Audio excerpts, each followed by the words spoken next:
seems to with the two-horse race in the poll. Greg Eden, halfback Greg Eden has signed a new one-year deal with Castleford with the option of a further year.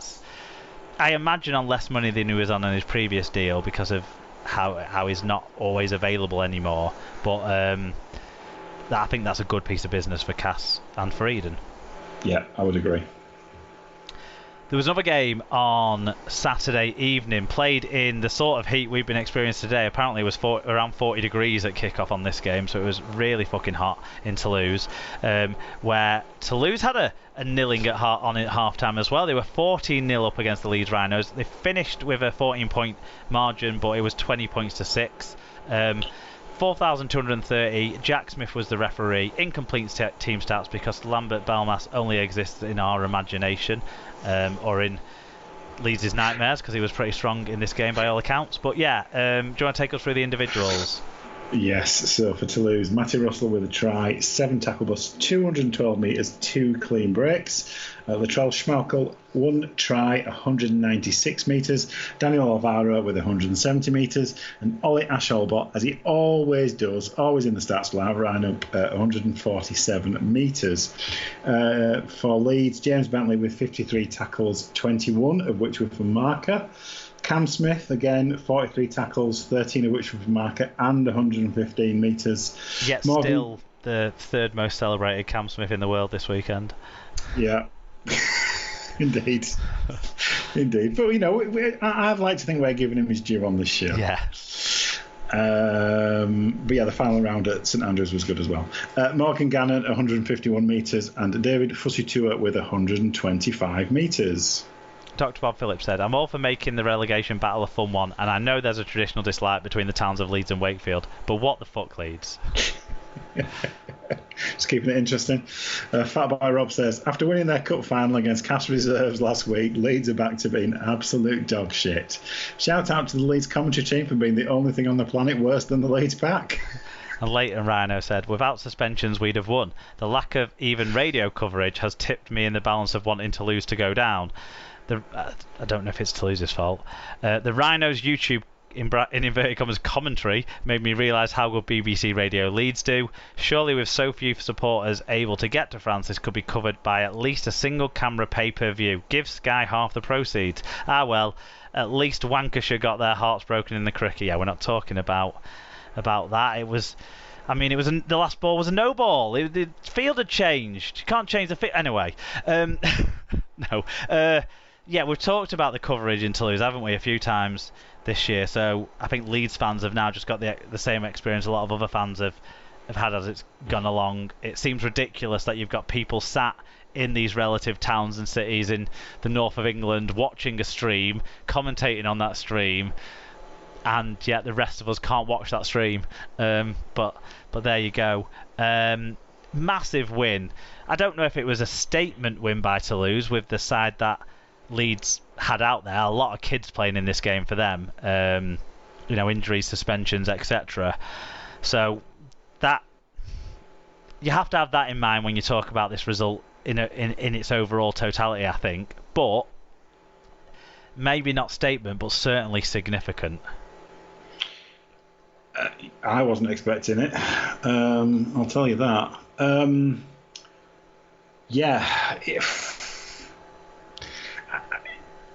This league is so hard to predict this year. I kind of had Leeds marks as even in the temperatures, even with injuries, everything kind of equal. They should have won this, but it does feel like Toulouse. The narrative is behind them at the moment. They're getting great performances from players that have come in. Yeah, and they're doing what they need to do to and they've to kind of close it up and actually to go 11th. I mean, you've really given them a sniff now. It's going to be very, very close, this one. But yeah, in terms of the actual performance itself, more used to the conditions, that will have played a part without question. But generally they were very impressive from the highlights I've seen. Some good execution of skill. That Gigo cut out past the Shamkul try, absolutely exquisite. Like absolute bullet across 4 defenders, perfectly into the stride of the winger. Awesome cut out pass.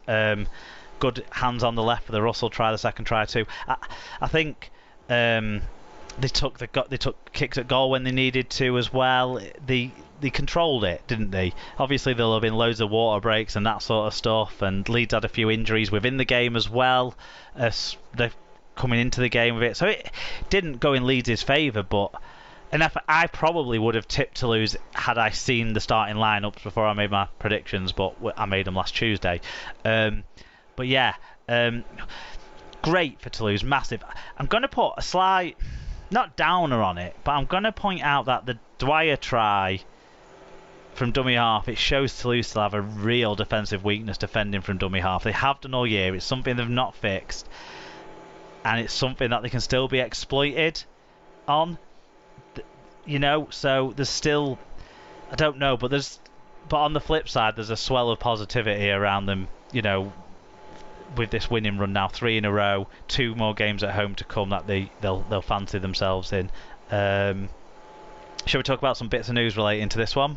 Yeah, shoot. Sam Walters, grade A high tackle, careless because the ball carrier dipped. No match penalty notice for the young Leeds forward there. They'll be relieved with that. Although I can't remember if he was one of the ones who picked up an injury. Yeah. So Papua New Guinea international Reece Martin has signed a new 2-year contract extension with Leeds to run to the end of 2024. You can understand that one. Toulouse have announced the re-signing of Dominic Peyrou for the 2023 season with the option of a further year for him as well. Seems understandable too. An experienced player who's not let them down this year. After this game, maybe they were waiting for this game to be out of the way to confirm the news that I'm sure we've talked about already, that Leeds have signed prop Justin Sangare from Toulouse on a 2-year contract from next season. I think that's a good move for this young French player, moving to a side that does need some power up front, but also he knows he's going to be in Super League next year. We definitely think that is the case, but with this season, who can tell? Yeah. Well, worrying news for Leeds is that they potentially are going to be without Cruz Lehman for the rest of the season. He suffered a stress fracture in his foot that has kept him out this game, but 26-year-old has been ruled out of action for 6 to 12 weeks, according to Rowan Smith. So that could see him done for the year. It might put his World Cup hopes in the balance too. So one to watch out on. But that basically means that they're at the moment through injury without, and also Jack Walker being away, but they're without actually their 1, 6, 7, 9 and 13 for the squad announced for the Wigan game. Tetevano out suspended obviously and Walker at Hull, but still it's a bit of a juggle for Leeds at the moment, squad wise. But as you said before, that they're not the only ones doing it, are they? So no, of course they're not. It's hard. No, I mean, you can look around and think Hull FC are struggling for a spine. Castleford, I mean, Evold's picked up an injury, didn't he? Didn't he dislocate his shoulder going in for that try? So we don't know the extent of it yet. That's why it didn't make the roundup, the news roundup. But yeah, they're really struggling for a spine. It's a good job McShane's returned to form for them, really, isn't it? Or looks like he might be returning to form for them, because they'd be lost as well in that regard. We know at Saints with Hopoati constantly injured and Lewis Dodd out for the season. Who else hasn't got a spine? I mean, Hull KR have been playing without Abdul pretty much all year now, it feels like, but they've got something else put together there now, haven't they? Probably other teams around the league as well, isn't there? I think it's part of the explanation why this season seems so hard to predict game on game. But I think that's. Yes. Okay. Into Sunday, Hull KR against Wakefield. Wakefield were winning by 2-0 actually in this game at half time, 4-0. But Hull KR turned it around in the second half. They won 15 points to 10. I bet we don't get many 15-10s in rugby league. 7,029 were there. Marcus Griffiths was the referee. And in the terms of the team stats, losing Wakey actually made slightly more metres at a slightly better average gain. It was 3 breaks each, but Wakey hurt themselves with 2 more errors made and 5 more penalties conceded. Hull KR, Ryan Hall with 6 tackle busts and 150 metres. Matt Parcell with 43 tackles, 10 marker tackles and no misses with 5 offloads. Lachlan Coote with a try assist, 6 tackle busts, 121 metres. Will Marr with 114 metres. For Wakefield, George Tafua with 7 tackle busts, 152 metres. Corey Hall, 10 tackle busts, 144 metres. David Fifita, 8 tackle busts, 132 metres and 4 offloads. And Jai Whitbread with 107 metres. Yeah, a debut of promise from Tafua there, but not to be. Mar for the Trinity Sloth said, dismal. Our one and only problem is a severe lack of giving a fuck. Championship, here we come. Tom Andrews says, awful stop-start game to watch. Both teams out on their feet by the end. Looking at the stats, I have no idea how we won. Just that extra bit of quality, I think. Saw something I've never seen before. Game was stopped because Corbin Sims got stung by a bee. Seriously. Bet it wouldn't have interrupted his golf swing. Hope SKD's okay. It looks nasty. And Griffiths is the worst ref at signalling. No clue what half the calls were. I'd say constructive feedback for young Griffiths there on that one. Yeah, we don't know about the SKD injury, do we? We haven't seen what they've reported on that before we started recording. We just know that he went off hurt in the first half and couldn't return. So we'll see, because that could have a big impact, couldn't it? You know, we're talking about injuries having an impact on lots of teams. Could have a big impact on Hull KR to lose their leader. He's a key man who's barely missed a game since he's been in the country. Exactly, yeah. So, yeah, just another one to add to the list, unfortunately. But I think I worked out how Hull KR won this game. 20-minute burst after half-time. It included a class Coote offload on the short side for Kynhorst to score. A pinpoint Mikey Lewis kick that was really well finished in the corner by Ethan Ryan. And then a Coote solo effort, which, to be honest, was really quite poor defence from Trinity. And I think that period changed the game. And if Lachlan Coote had been able to kick goals these days, because he can't, then that would fully have taken it away from Trinity. But a late try from what I felt was a forward pass, but still, big booming pass out wide that the winger hit at full pace, so that looked good. But that late try, but it wasn't enough. Even with that weird sort of 5-point deficit rather than a 6-point deficit. I actually turned the radio on to this game for that last 10 minutes because the other game was out of sight, and